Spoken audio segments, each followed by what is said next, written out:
Olá, eu sou a Leca Rocha, atriz, e interpreto o seu caso virtual de relacionamento bizarro aqui. Oi, povo do canal. Eu sou Mercúrio. Eu fico assim o dia inteiro, com as pernas abertas. E filho, você ama a mamãe?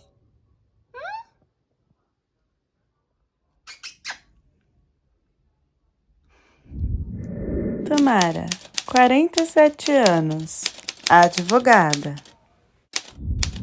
A primeira coisa que eu acho que eu tenho que falar é que eu tenho um filho do meu primeiro casamento que foi um desastre, foi um casamento totalmente falido. Porque na verdade ninguém casou por amor. A gente casou porque eu engravidei. Eu era muito novinha, namorava um judeu, aí veio toda aquela coisa, ai, meu filho não vai ficar sem pai porque tem que ter uma família, e aí se converte, porque o judaísmo, e porque não sei o quê. Não falando mal dos judeus, pelo contrário, eu acho que ele fez o que cabia ali naquele momento, que ele achava que era certo, ele não me abandonou de jeito nenhum, só que quando a gente foi pro casamento, as coisas não batiam, porque ele era totalmente conservador, tradicional, seguia tudo direitinho, e eu não tinha percebido isso no início do namoro, porque eu já engravidei quando a gente começou a namorar. A gente não devia ter tido relações sem antes ter conhecido melhor um ao outro. Enfim, fomos pro tal do casamento.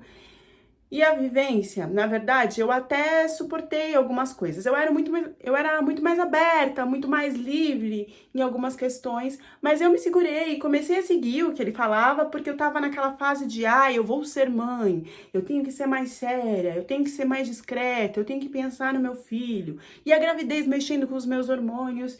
E eu acabei seguindo tudo aquilo, tava até que suportável, tinha algumas questões com as roupas ou comportamento, que às vezes eu falava muito alto, algumas coisas que ele se colocava ali, principalmente a família dele, mas o pior é quando eles começaram a cobrar de mim sobre o meu filho, sobre coisas que eu não tinha controle do meu filho, e como se aquilo fosse culpa minha. O problema é que eu acho que não era nem a religião, era a questão do tradicional conservador que a gente encontra em todas as religiões. E eu vivi assim, normal, tranquilamente, vai, até o meu filho ter uns 7 anos. Eu acho que com 7 anos foi que começaram os trejeitos. O meu filho tinha trejeitos de homossexual. E isso foi crescendo latente nele, não tinha quem não percebesse, não tinha o que fazer. E foi colocado como culpa minha, como se isso fosse um erro, e além de erro, que eu tivesse alimentando isso na criança pelos meus desejos de criar ele mais livre e tal. E o meu filho não facilitou, porque ele não era aquele menino discreto. Se ele ainda fosse discreto, eu acho que seria tranquilo para o pai e para a família. Não, mas ele era aquele que queria, né? Conforme ele cresceu, lógico, pintar as unhas, roupas coloridas e mostrar mesmo como ele era. Ele é feliz desse jeito. Eu não podia bater de frente com a criança e muito mais com um adolescente que a gente já sabe que fica super revoltado. Foi aí que o pai dele não aguentou e preferiu não só se separar de mim, como também alugar um lugar para eu e o filho dele ficar. E ele ali cumpriu o dever financeiro de pai, mas eu não queria mais nem bater palma e levantar a mão que era pai daquele menino. O meu filho era daqueles que queria sair nas festas, né? Ia pra parada e não sei o que, todas essas coisas. Bem livre mesmo, bem expressivo. Eu não tinha nenhum problema com isso. Eu sempre amei o meu filho e aceitei ele do jeito que ele veio. Muito que bem, eu aproveitei esse suporte para fazer aquilo que eu não tinha feito quando eu estava grávida e novinha. Quero o quê? Estudar, conseguir minha independência financeira. Estudei direito, sou uma advogada assim que não, gente, não tem do que reclamar. Eu ganho muito bem, eu viajo a hora que eu quero, fiz minha vida como uma mulher independente. E o meu filho, assim, sumiu da visão do pai. Tava ali na beira de fazer os meus 50 anos, tava querendo comemorar com as minhas amigas, a gente sempre ia para restaurantes, festas e viagens planejadas. E na viagem para a Turquia é que o pau começou a torar.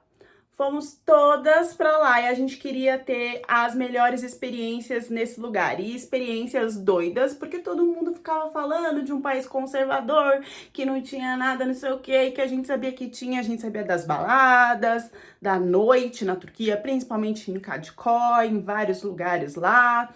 e a gente foi pra esses rolês aí, né? Só que, assim, nos rolês doidos, pra ser bem sincera, não aconteceu nada de extraordinário. Foi acontecer num restaurante que a gente foi, que depois virava balada. Tava eu e mais 4 amigas, né? Na parte do restaurante tava tudo certo, tinha uma mulher lá dançando a dança do ventre, não sei o quê. Quando foi pra parte barra balada, que eram turcos, né, tocando até instrumentos com a música turca, né, tocando aqueles instrumentos culturais, não sei o quê. Aí tava lá no ramo lamando da música turca, isso é árabe, mas enfim, entendam como música turca. E a gente resolveu se levantar pra dançar aquilo.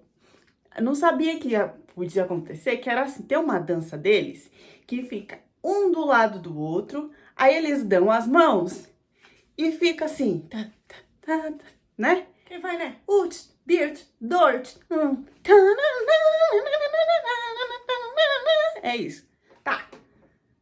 Foi nessa hora que eu dei a mão pro Erdal. Erdal, idade 30 anos. Strip.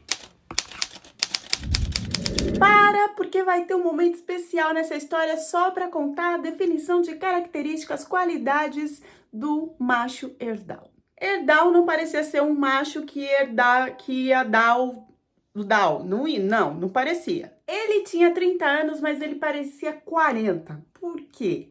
A barba dele era uma coisa revolucionária, não era uma barba completa. Ele tinha um bigode, bigodão, sabe aquele bigodão pontudo daqueles caras que fica fazendo assim? Que poderia ser brega, mas incrivelmente naquela pessoa ficava-se com um charme, uma sensualidade que eu não sei porquê. Camisa branca colada, check, só que no caso dele, tava um pouco que estufadinha por causa da barriga, parecia que os botões iam arrebentar, porque a barriga tava saliente.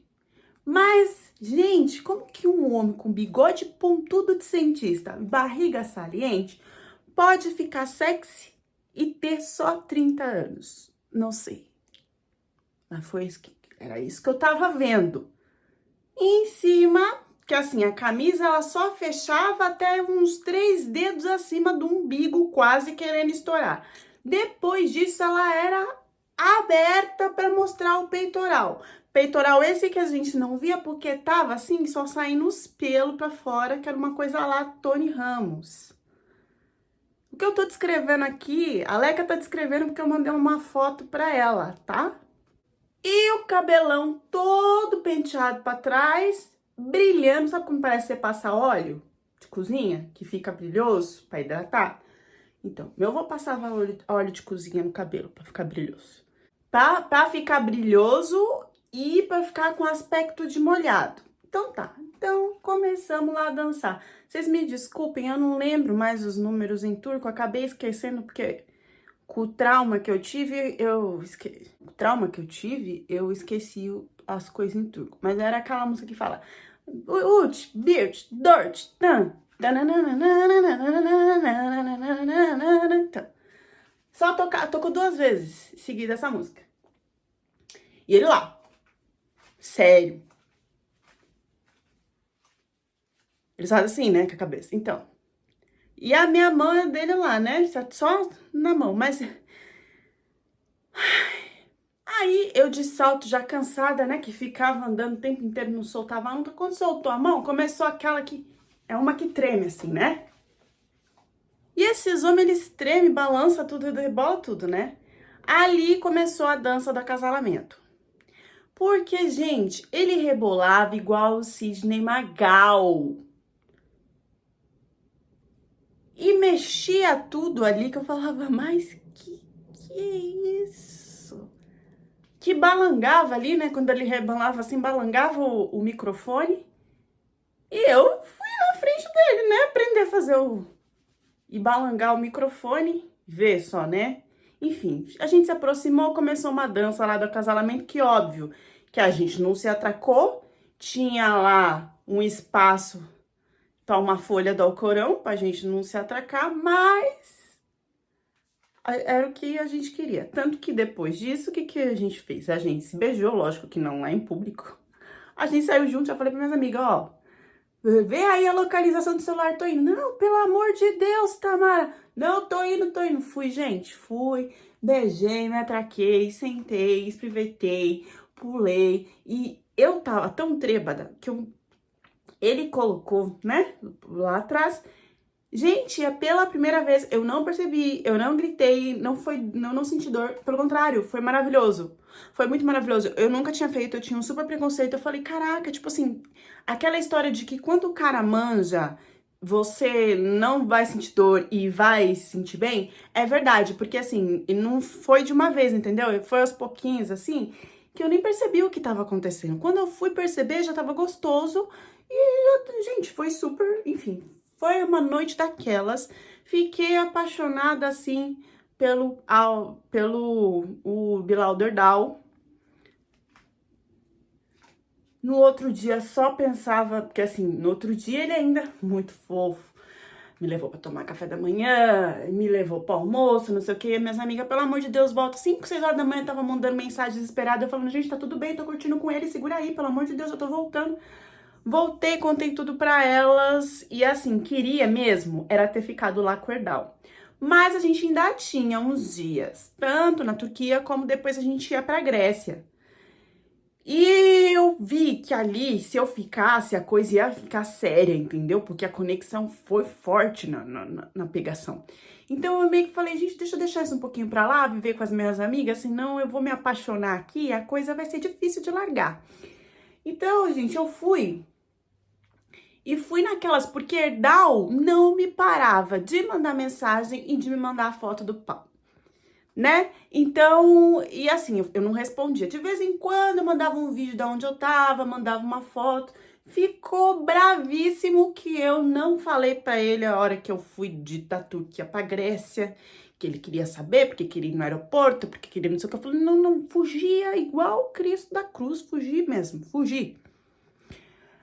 Passei a viagem toda da Grécia com as mensagens, ele tentou me ligar, eu não atendia. Quando eu voltei pro Brasil é que eu fui olhar tudo que ele tinha mandado, tava bravo, falando que eu não tinha tratado ele bem, porque eu tava fugindo dele daquele jeito, que ele tinha percebido que eu tinha gostado dele, tanto que ele tinha gostado de mim, e eu, meu Deus, esse homem do outro lado do mundo agora me atazanando com tudo isso.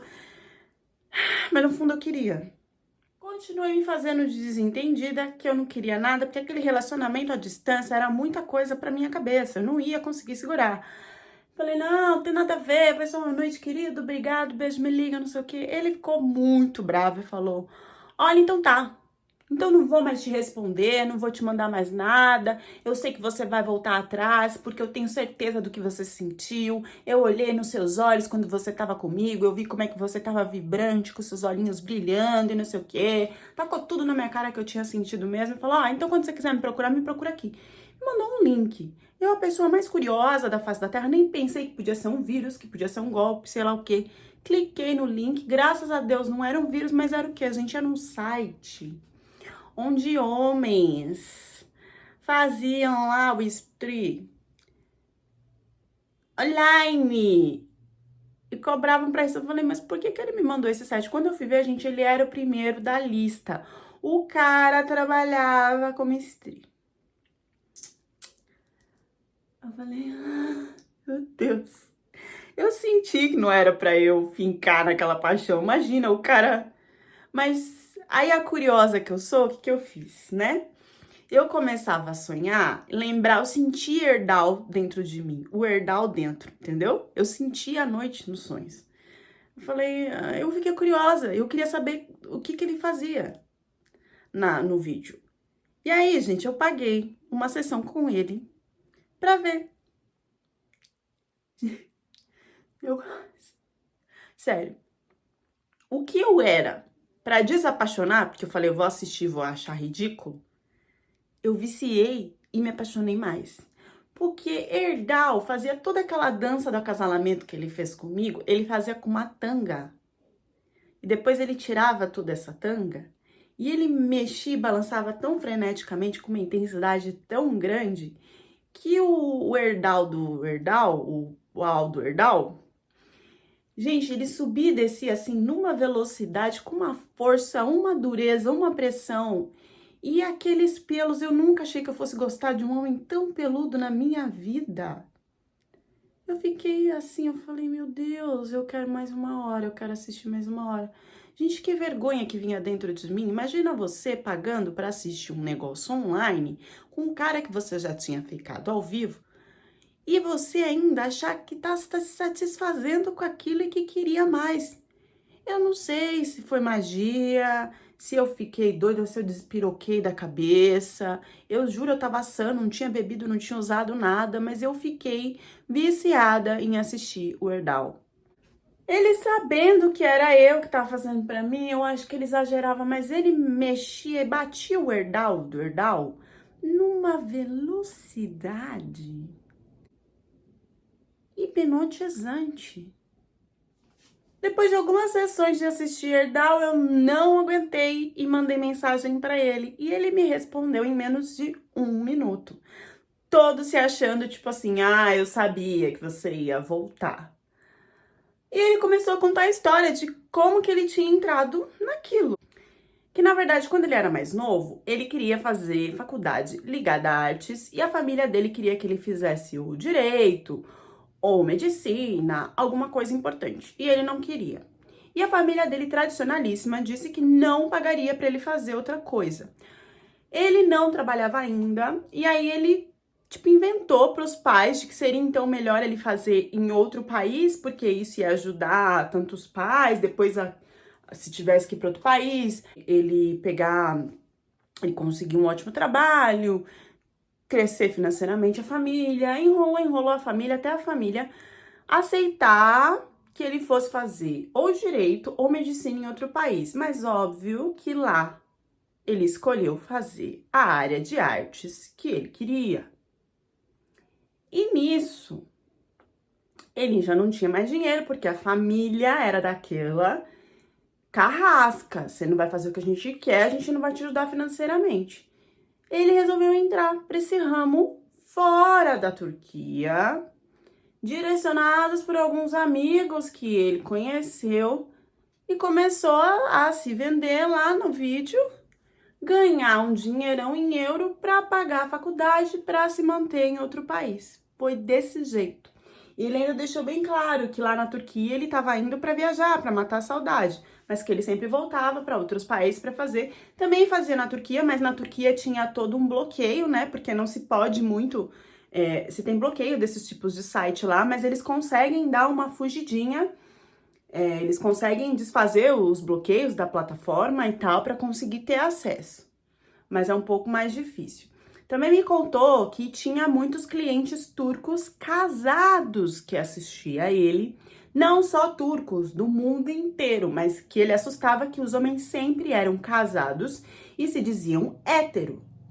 Que ele não tinha se casado porque ele trabalhava desse jeito, não tinha outro tipo de sustento, não conseguiu nada, parou a faculdade porque estava ganhando mais dinheiro desse jeito. Nenhuma turca, nenhuma mulher queria aceitar um cara que fizesse isso. Nessa hora eu também tinha que ter dado um sinal e falado, tchau, querido, foi prazer te conhecer. Mas não, gente, eu tava perdidamente apaixonada por esse cara, não conseguia bloquear, não conseguia fazer nada. E era totalmente carnal o negócio. Quando ele viu que eu não ia bloquear, que eu tava puxando papo, eu sei lá como, porque na minha cabeça ficava corre.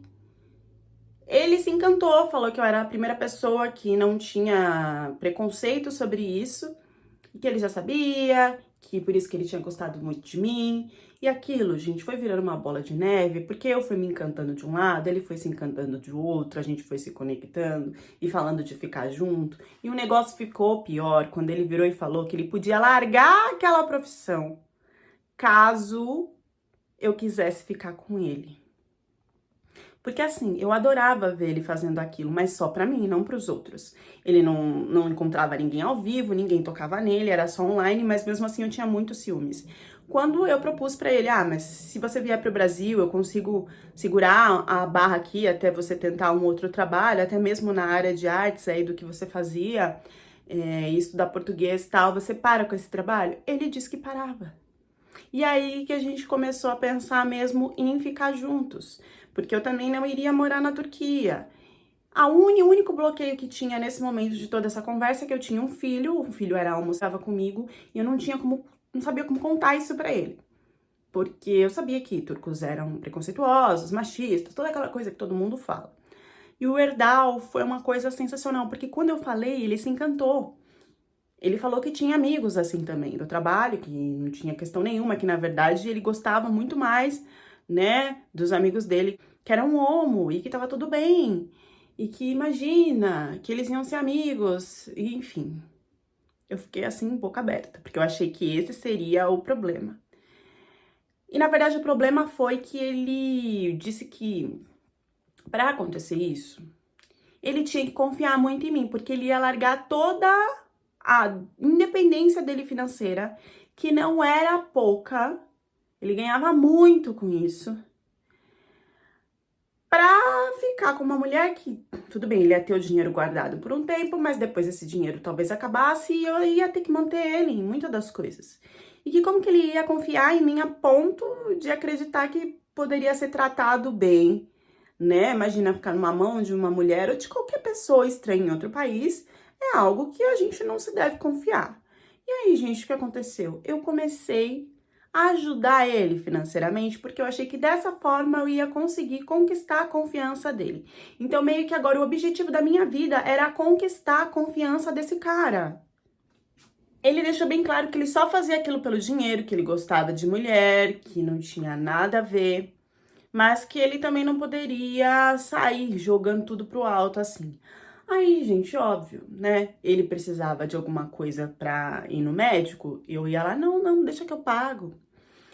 Precisava clarear os dentes, eu te dou o clareamento. E assim foi indo, eu fui investindo nele, porque eu achava que quando eu fazia isso, ele mostrava que estava confiando mais em mim. Até comprar a passagem dele de ida e volta para o Brasil, para ele ter certeza que qualquer coisa que acontecesse, ele teria a volta, mesmo se ele não tivesse dinheiro. E ainda escrevi em punho uma carta tipo convite, da qual eu assumiria a responsabilidade financeira sobre ele. Tudo isso alucinada de que esse homem só precisava da minha confiança. E ele confirmou para mim que era a única coisa que ele queria. Desse jeito, a gente foi se organizando para ele vir para o Brasil. Em um mês, ele viria para o Brasil. E nesse um mês, eu fiquei criando toda essa confiança financeira. Eu tinha de onde tirar. E nesse mês, ele ainda fez um pacote bônus para mim, então eu não pagava para assistir ele. Eu tinha acesso todos os dias VIP de ver ele e eu ficava viciada de ver ele lá no site. E ele continuou trabalhando, pediu permissão para mim, porque esse dinheiro que ele recebia dos outros caras, ele ia juntar pra gente viver aqui no Brasil. Eu disse pra ele que não precisava, que eu tinha condições de segurar ele aqui, mas mesmo assim, ele não queria ficar totalmente dependente de mim. Quando eu via ele com aquela tanga do Tarzan no site, me metia uma coisa dentro de mim que fazia com que eu fizesse questão de que ele acreditasse, gente. Quanto mais ele pedia, mais eu dava. Ele teve problemas de gastrite, que fui eu que banquei toda a parte, né, pra ele não ir no público, pra ser particular, o que precisava tomar. Eu sei que eu fui assim, ó. Essa obsessão toda durou até ele vir pro Brasil.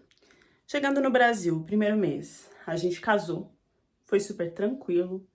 O meu filho, ele era totalmente livre, aberto, aquela coisa de amor livre, paz, não sei o quê. Usava o boné do Sem Terra e usava, às vezes, né?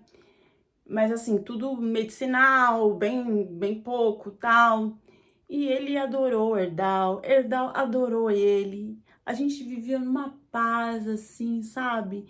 E focado em aprender português. Eu falei, segura a onda até você conseguir alguma coisa por aqui. Não precisa mais ficar fazendo esses vídeos com esses caras, né? Eu tenho condições de você ficar aqui de boa. Tratei mesmo como um boy mucilon, gente, tratei. E achei que ia dar certo.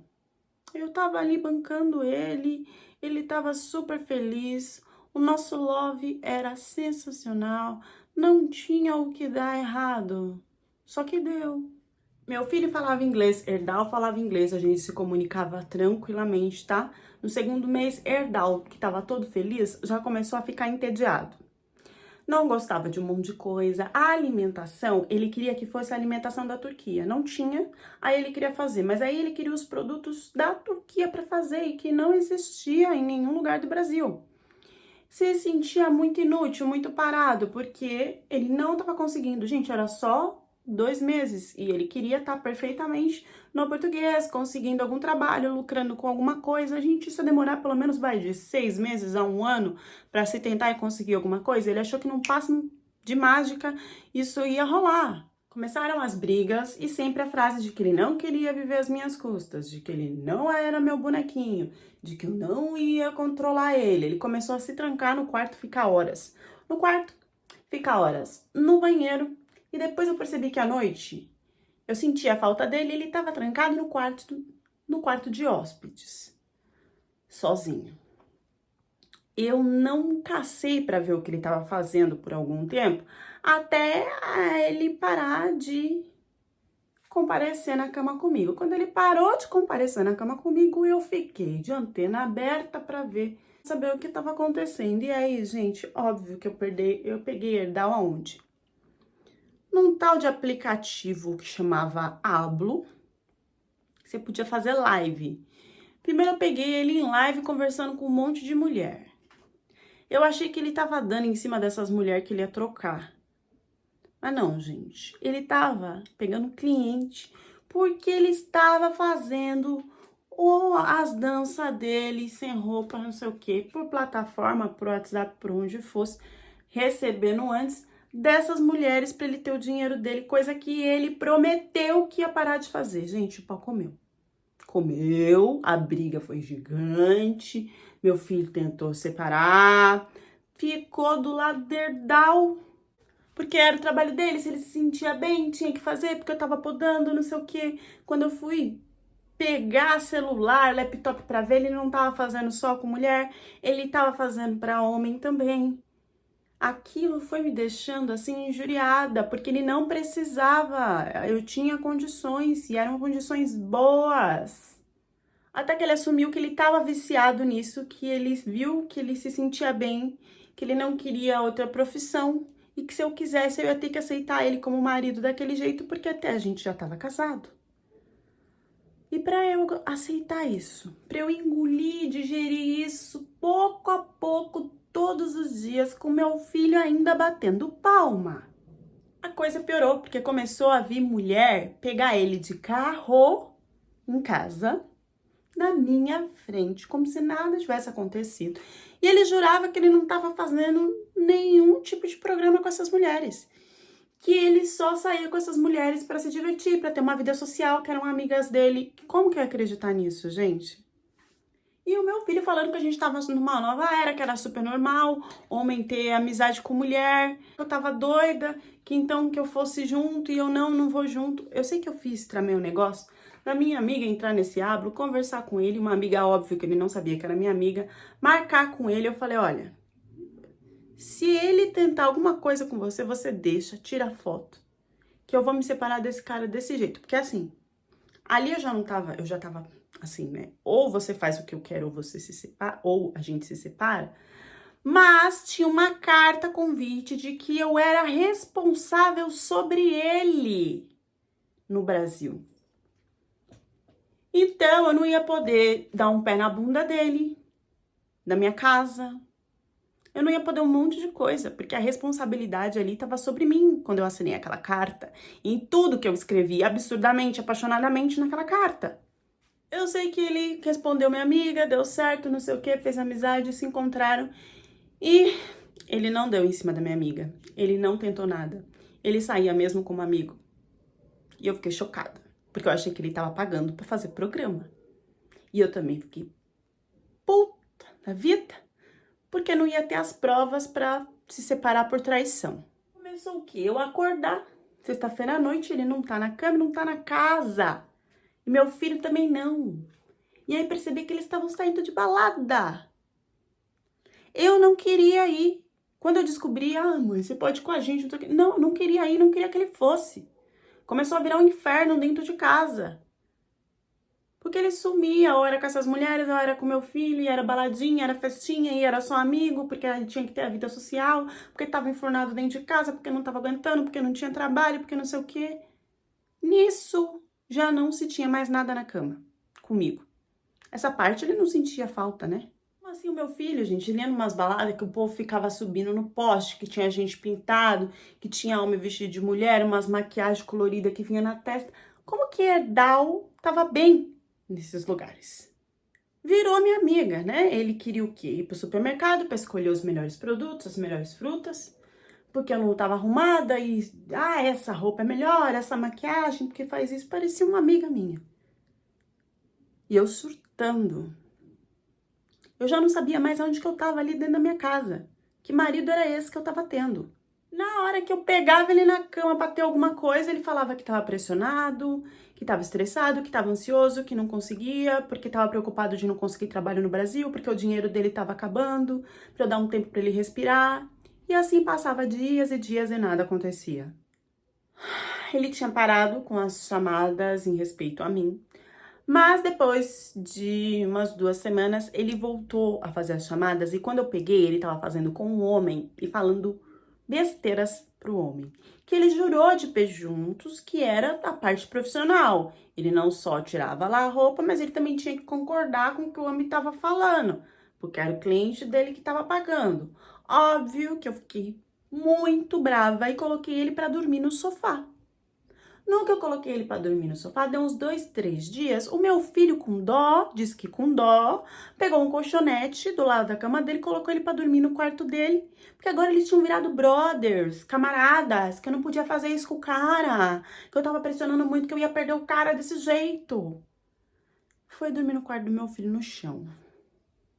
Isso rolou até ele conseguir pegar o documento dele, né, de identificação no Brasil. E era uma coisa assim, broderagem, sabe? Tipo, eles estavam fumando junto, colocava toalha molhada pra abafar a fumaça. Gente, eu comecei a cuidar de 2 filhos dentro de casa, né? Porque era eu que tinha que lavar, era eu que tinha que fazer a comida na hora certa. Nesse quesito, eu servia. Eu não tava aguentando tudo mais aquilo, mas eu não tinha força pra terminar. Eu não tinha força pra separar. Porque também eu ia ter que arcar com tudo pra ele voltar, era responsabilidade minha. Lembra da carta convite que eu escrevi, né? Quase dei minha vida lá na carta convite. Fora que a gente tinha casado com comunhão total de bens. Eu surtando com isso. Aí, gente, eu conversando com as minhas amigas, elas falaram, cara, volta pra sua vida. E eu não conseguia. E aí, o que que eu fiz? Marquei de sair com as minhas amigas pra conversar, pra curtir, pra tomar força pro que eu precisava fazer, que era pedir a separação e arcar com as consequências da separação. Nossa, eu tive uma noite maravilhosa com as minhas amigas. Elas falaram tudo que tava errado, colocou tudo no lugar. Eu voltei pra casa com uma força. Eu só queria olhar pra cara dele e falar, não quero mais nada com você, quero o divórcio. Só que essa superação, essa cura toda foi criada enquanto eu tava com as minhas amigas, com contato delas. Quando eu cheguei sozinha em casa, que eu peguei o que eu peguei, desmoronou tudo. Não tinha superação nenhuma, não tinha mulher empoderada, não tinha força pra separar e, na verdade, eu queria que ele ficasse comigo. Porque quando eu cheguei em casa, eu peguei ele e o meu filho deitados juntos no sofá. Entendeu? Eles não fizeram questão de que eu não pegasse. Porque parece que era uma coisa que já ia ser falado pra mim, né? Ele levantou tranquilamente, falou que tinha juntado um dinheiro que iria viajar com meu filho. Que não queria mais nada comigo. Que eles iam morar em outro lugar. O meu filho só virou e falou assim, desculpa, mãe. E eles foram friamente. Eles foram friamente embora. Foram os piores dias da minha vida. Meu filho sumiu por 6 meses. Eu dei entrada no divórcio, que ele não fazia questão de nada. Dali o meu filho foi para um apartamento que o pai começou a ajudar ele na Europa. E depois eu fiquei sabendo que depois de 3 meses, o Erdal tinha largado meu filho e se apaixonado por um europeu. Parece que foi um golpe, né? Do Brasil para a Europa. Que avanço. E um avanço que custou os olhares e os contatos com meu filho, porque eu não conseguia, mas não consigo até hoje. Também não consigo me recuperar dessa história, mesmo trabalhando, mesmo fingindo que tenho uma vida normal, não consegui me curar. E se eu falar pra vocês que eu adquiri o vício de entrar nesses sites e assistir esses homens, né, fazendo tudo isso, vocês vão acreditar. Paixão não é amor. E se a gente acredita que paixão é amor e que a gente deve fazer tudo, porque quando a gente tá apaixonado, a gente não enxerga um dedo na frente, um buraco na frente, a gente cai no buraco. Ah, vai dar ruim. Vai dar muito ruim. Porque a maioria confunde paixão com amor, com confiança, com cuidado, com carinho. Paixão é atração, gente. Às vezes tu pode estar apaixonada por uma comida, apaixonado por um carro, depois você troca por outro. Outra coisa, gente, carta convite. Quando você assina uma carta convite, você está se dizendo responsável por aquele estrangeiro no seu país. Você está responsável se ele cometer um crime, você é responsável. Se ele precisar de dinheiro, ficar doente, você que tem que bancar. Então vocês prestem bem atenção nisso daí dessa carta convite. Turco nem precisa de carta convite para entrar no Brasil. Erdal fez tudo isso desde um plano inicial ou ele se apaixonou pelo filho da Tâmara? E depois por um europeu. Filho da Tâmara nunca quis sair do Brasil, de repente ele quis ir para a Europa, do nada. Outra coisa, sempre fica muito claro quando um homem é homossexual. Toda mulher sempre percebe alguma coisa. E eu acho que a gente tem que dar força para que eles se assumam. E não ficar ainda forçando que o cara fique ali só querendo você e que você é a mulher da chana de ouro, que ele não vai conseguir olhar para mais nenhum homem. Tô falando isso, gente, porque toda mulher percebe quando o cara gosta da outra coisa e tá tudo bem, que ele vai viver outra coisa. Mas que você não acha que vai mudar isso no cara, né? Bom, deixem as reflexões de vocês nos comentários e até a próxima história do canal.